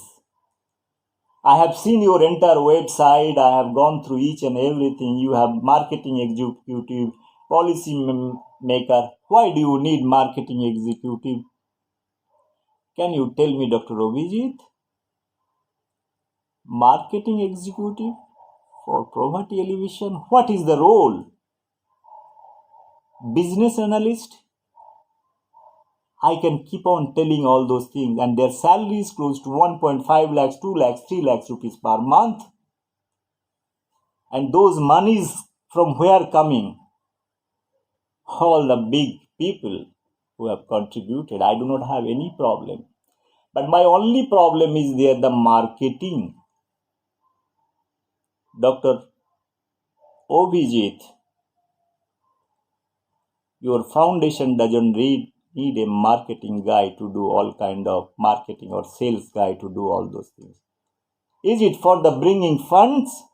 Means you want to have one ISAPOL foundation who is operating globally, you become the founder, member, or founder director, or founder chairman, whatever it may be, what designation I am not able to recall. Your wife is also there. Both of you got Nobel Prize. God bless you. No problem. This money, what you are getting, and this money, most of the things you are spending through raising the fund so that your poverty elevation lab or poverty eradication lab, whatever you say it, should get funding from all those people for your survival. And you are making all those policies. But why do you need money from them? Why don't you make your own organization first sustainable? Can you? Why you are not able to do it?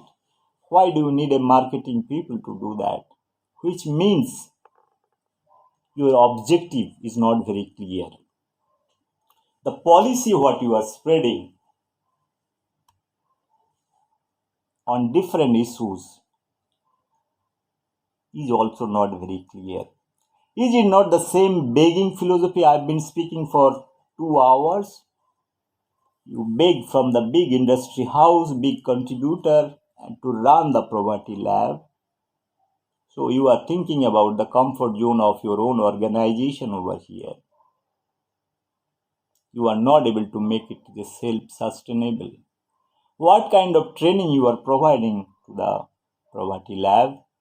You say that you try to educate 10,000 people and you get into the village, community level, many other activities you are doing. Have you ever talked about that there is a need of social change like Dr. Amartya Sen I told you? Please understand the society well. Don't talk about this lower part. We are doing all business by only talking about the poor people. Probably what I have understood at the end of the day, we are just playing with those poors. We wanted to those poors to be poor and something, some incentive. Sometime you give some incentive. Why you are not talking about the sustainability? I have worked on animal behavior. I have studied again for Dr. Amartya Sen. I told that free will concept is totally destroying the minds. Nobody is going to work, and those money what we are giving, it is going to be waste. Your theory is not going to work. I am 100% sure. Probably you also know that your theory is not going to work. Is it a deliberate attempt that you are trying to propose all those things? I think so.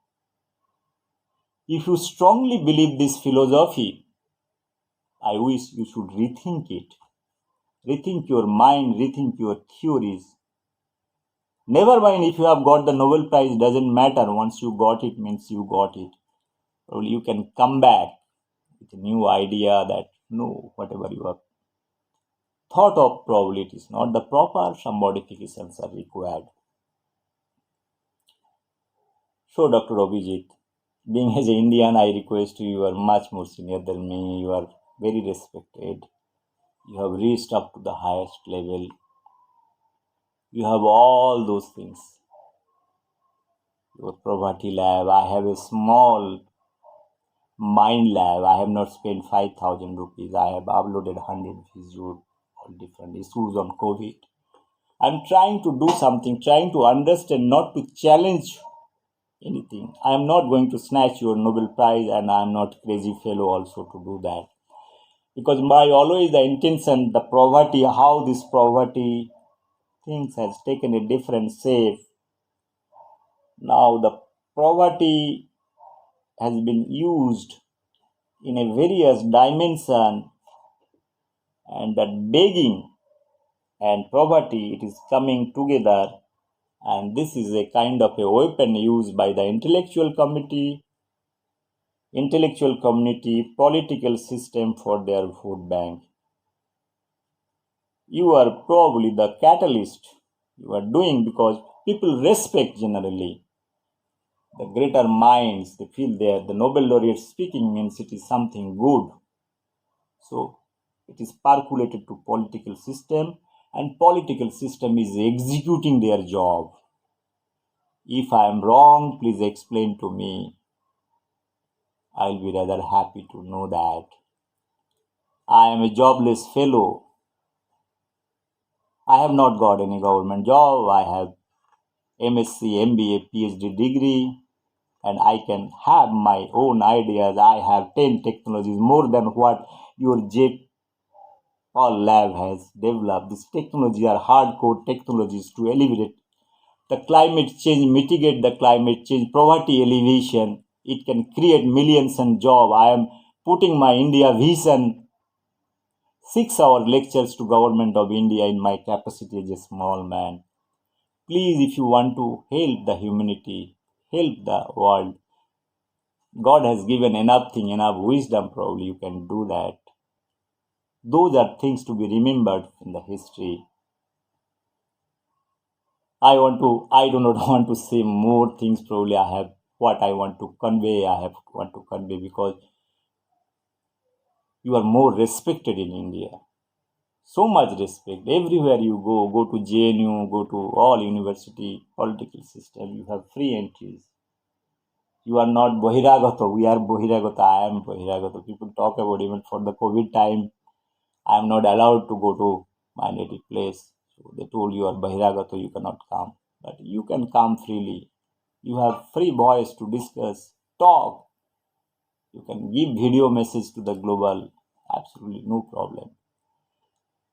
Friends, I want to conclude now. I have summarized whole thing how the begging as an individual profession to again to society in different things being as a cancerous thing now enter into the academics, how academics are helping the political system, how the political system they are using it. I have not told about something how the political system is collecting the chanda, the begging job is doing it a very dangerous way. The commissions, different industry house, how they are getting money. You can see millions of videos who are the elected from MLA, MP, they are bribing. So they are getting money from different places. What are those things? Whether those things are good or bad, today I have written on blog, Dr. Sapan Das Gupta has lost to somebody in Bengal. I was just closing my eyes, I am analyzing that what is happening. Dr. Sapan Das Gupta, such a brilliant intellectual, such a brilliant analyst, he lost in Bengal. Have Bengal lost their intellectual minds and all? Seeing the person who has defeated him, he doesn't have any background. We lost our moral and everything. What is this all about? Same thing happened to Kerala. Sridhar, the father of Indian metro man, he has got Time magazine, one of the best engineer. He lost to a Congress fellow. I feel this India is a great India. We deserve it, whatever things are happening. We deserve it, whatever things are happening in Kerala, Bengal, or many other states. If we are not able to respect individual people and their caliber and give vote, when we can think, no, this country has not given place for Nobel laureate also. So many people they have left and taken American citizenship. Probably you have also done the right thing. I do not have any problem on your personal front. So you have dual citizenship, both you have taken Indian citizenship because of your motherland tag. That is fine, there is no problem. Because India, you feel that whole world is your home. Because you are not nationalist, I am a nationalist. The difference between you and me and Dr. Amartya Sen between me, even though age is double than me. It is not that age, the idea level I am talking about. My problem is there. I am a nationalist. That's why at night it is 3:30 now, 3:30 a.m. I have taken this video at close to 12 p.m. I have started. Now it is 3:30 probably. I am doing because of my nationalism. I like Israel, how they are doing. You might be hating Israel. It's your choice. I want to see my country is protected. If you support CA, NRC, what are the things, what are the logical points you have?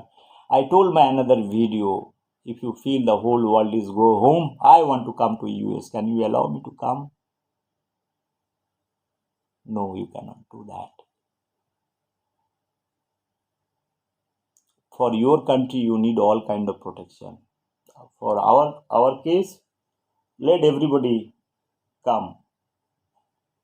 No problem. All Rohingyas, all everybody should come to India and settle it and encroach our everything and spoiling the whole thing. And you know the population, how much population total load that is happening. What is happening now from the Arab conflict? All those people went to Europe, some went to Canada and all. They're creating nuisance over there. Those things are good because those things are not good at all. Now France also facing problem, Germany also facing problem, Canada also facing problem.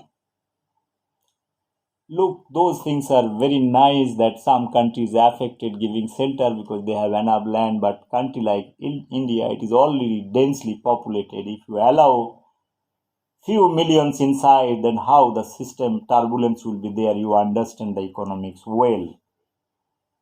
Even at midnight, somebody comes to your home. If you are a family of 3-4 members, additional relative 4 people comes, there will be turbulence in the family and they want to stay for 1 month, 2 months, 3 months, rest of the life. You know what are the consequences.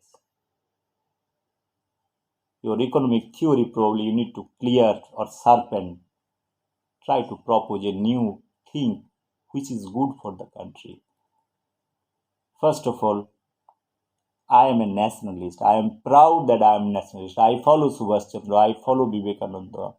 I follow Rishi Aurobindo. That's why Rishi Aurobindo has not got Nobel Prize, but you got it.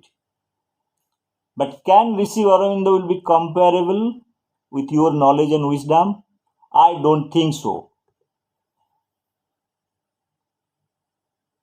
I am not again getting in the debate, all those things. It will be very kind of a intellectual fight.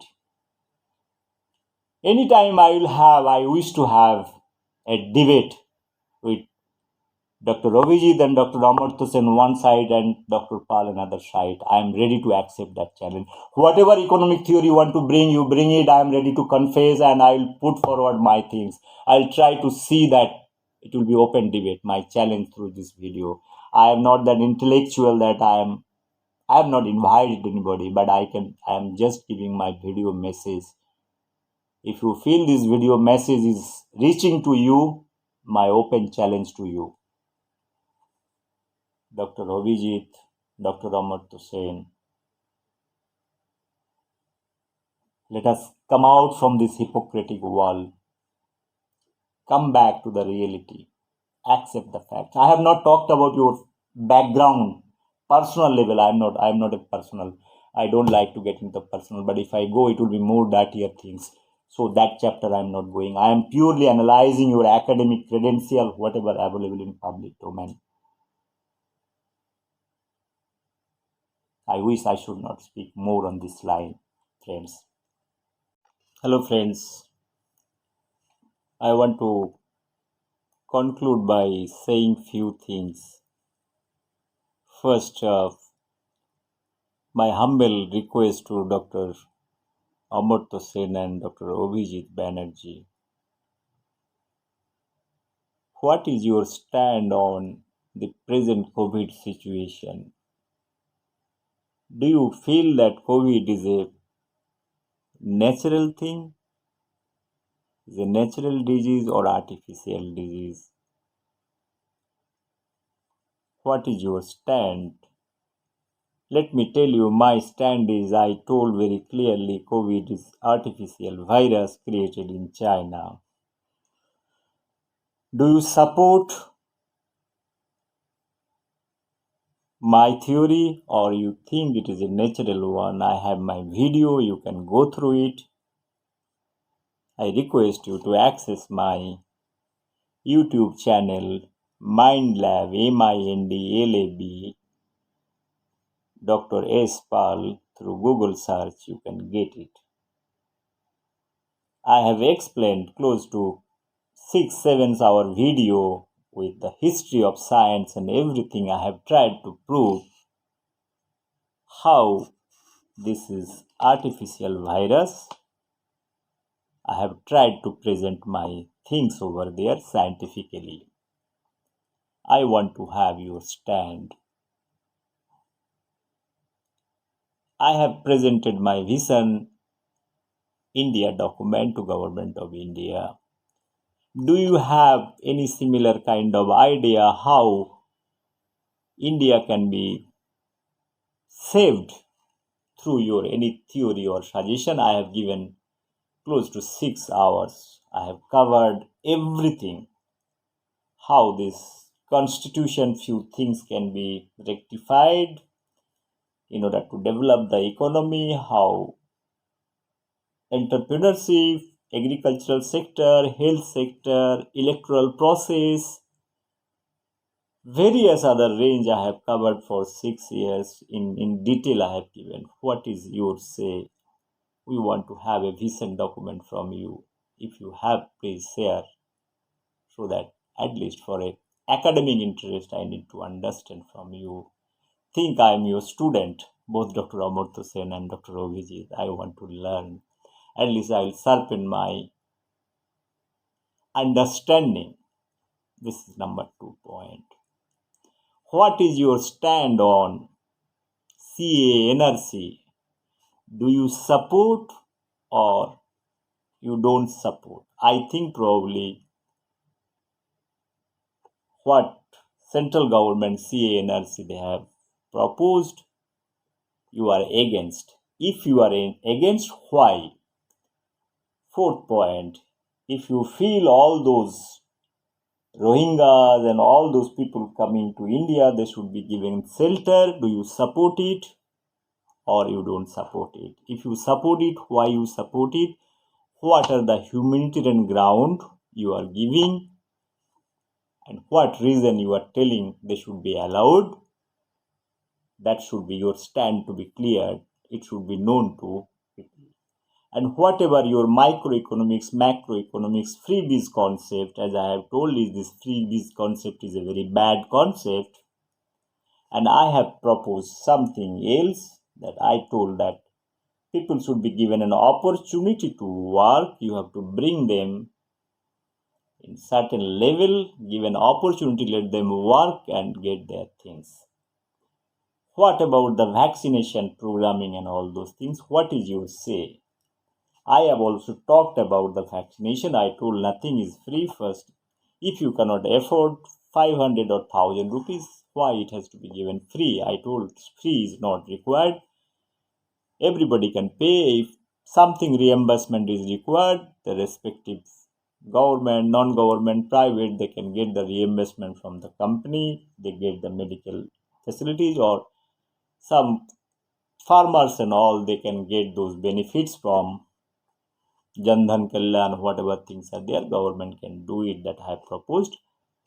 At the extreme state, I told that if people are not able to spend 1000 rupees, 1000 rupees is nothing. Anybody can spend. Probably people are living, surviving. For medical purpose, those monies are being spent in many ways. Apart from COVID, also there are many various other things are there. They are spending money. Probably they can pull out 1000 rupees, not a big deal. So those are the basic thing. Current times, is very much required, is need of the hour. I want to have your say and voice so that people are India, we are suffering. So we can release some pain and suffering through your wisdom or whatever you want to say on that process, or at least we should be enlightened. For that matter, you might have total better message for the global things you have. Now, those are my points. What about your idea of the population that is increasing? What is that share? I'll come back to a small data probably I need to present to conclude all those things. Until or unless, what is the say about the control of population? I was thinking drastically by 2050, India world population will be doubled. What are the ways, what are the economic theories can counter to have everybody access to food, shelter, medicine, education? How the world is going to accommodate close to 1500 crore population? Now it is close to 780 or 90 crores. If it is doubling, how this world is going to accommodate all? What is your say? I told population control has to be there. I told that the people, the beggar class is producing more, so that has to be stopped by some means and some restriction to be applied. This many number of kids are allowed, such kind of things like China, all those things to be proposed. Otherwise, it is a very, very difficult time is coming in front of us. Friends, I am in the verge of concluding my presentation. It is almost close to 2.5 to 3 hours presentation. I want to give some data before presentation I had in my mind. I should not miss those data. It should be told very correctly. I have one data sheet. Probably I can use it. Those data is talking about total 155 to 60 million people are homeless. Homeless means, hello friends, I was just concluding some statistical data that is very important. I just made a note out of it. I want to tell the number of homeless beggar shares are more. It's total 150 to 160 million people are homeless. 1.6 billion people around the world are not having adequate home. 1.75 to 1.85 billion people in India are homeless. That is close to 0.1.5% of the total population of India. Interestingly, 3 million homeless people in Delhi only.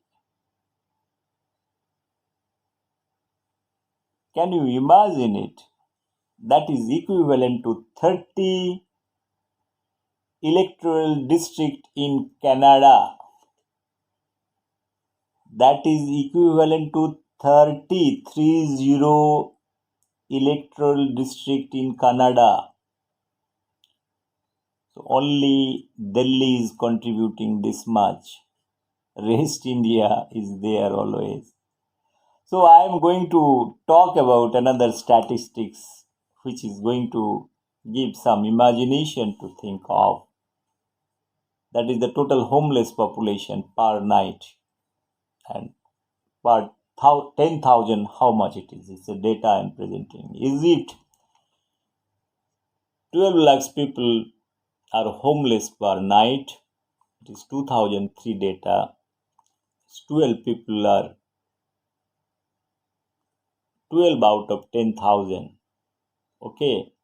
Indonesia, 30 lakhs, 2004, total 136 out of 10,000. China, 25.75 lakhs, 2011 data, 18 out of 10,000. they are homeless. Haiti, 23 lakhs, 2010 data. The total homeless is 2,324. India, 17.70 lakhs. That is our homeless population per night, and it is 5 out of 10,000 in that calculation. Some respectable data probably in India. It's not too bad compared to others. So I am talking about the another state like Zimbabwe. Zimbabwe, 12 lakhs. Out of that, 848 of 10,000. Honduras, 10 lakhs. That is the maximum, like no, out of 10,000, 1,235. What about the United States? USA, the great country. 5.6 lakhs people per night are not sleeping. That is the homeless per night, what I was trying to talk about. That is out of 10,000, the share is 17. It is 2014 data. It's a very alarming data. So friends, what I was trying to conclude over here, the world population, the major contribution, if you again dissect it, it is coming from the lower order, those beggars, and other various associated problems, they are increasing the population. So there should be some mechanism, and world must make a note that why this thing is social structure, why this is coming in lower order family. Until or unless there is some mechanism to control it, the population is going to be exploded, and the beggars are contributing more. I have tried to give history close to the Jesus Christ time to this present day time. China, where the monarchy was there before this democracy. In India also, starting from 400, 500 years back, I have tried to cover up the whole thing. I am trying to understand the concept of begging, and how this begging terminology is being used both in political system, as I have told you, in political begging, in economic science, economic begging, the aggression, how this is used in the name of business, how the British they have used it, how Portuguese they have used it. All those angles I have tried to cover up. How dharma has also come into the picture through the same begging process. So begging is a very, even though the dictionary meaning of begging is good, if you take the broader sense also, how this has been spread like cancer. So if this is not been rectified, or this is not been addressed properly, there will be a greater danger, I feel. The begging terminology, it has got a lot of philosophical understanding to understand the begging. It went up to top academic line also, and this is a kind of a aggression that is going on. So friends, I want to conclude by saying thank you so much. I got a little opportunity because of COVID. So some time is there to just close eyes, think of your past, in your own life, in your own journey, trying to analyze rationally. It's basically rational thinking is very important. So I am not a student of economics, I am not a student of arts, I am not a student of sociologist. I am only thinking very science point of view. I am trying to use my rational thought, logical thought, whatever biological thought, whatever things I have done, mathematical modeling, simulation. I'm trying to bring a kind of a equilibrium situation. I'm trying to understand that what is happening. But I can tell you this much: the things the way happening, it's not a very good situation. That's why it is now 4:30 a.m. I am making this video. Probably there is a purpose. I really do not know purpose is there or there is no purpose. Probably I felt personally. Even one person can feel that there is some logic, then that will be my greatest satisfaction. I am convinced what I am speaking, but other side, it is up to them. So there is nothing like that. That I am not a social reformer or I am not a anybody, Holy Bible, anything. This is just for my understanding. I am sharing with my friends, my relatives, near and dear. If somebody is getting access, if they feel, I'm not worried about what kind of comments I am going to get it. I am okay with that. There is absolutely no problem. As long as I feel I'm speaking from my heart, mind, my knowledge and wisdom, and I am fully convinced what I have spoken. Once again, thank you very much. This is a long video. This is not a prepared video. My problem is I don't keep any document except few data sheet. This is the only data sheet what I had. Beyond that, there is nothing. So I have spoken close to 3 hours. Probably I need to close. Thank you very much for.